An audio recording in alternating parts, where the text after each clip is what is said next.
Steps అన్నీ చేశాక ముందు మిక్సింగ్ ఎలాగో చూద్దాం. దీనికి కావాల్సింది ఫస్ట్ మిల్క్ 150 ml మిల్క్ ఇందులో వేసుకోవాలి.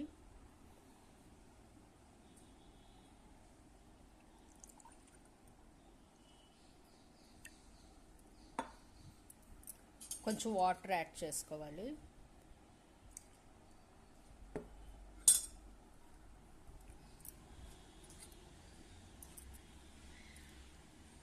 టేస్ట్కి తగ్గట్టుగా 2 స్పూన్స్ హనీ వేసుకోవాలి.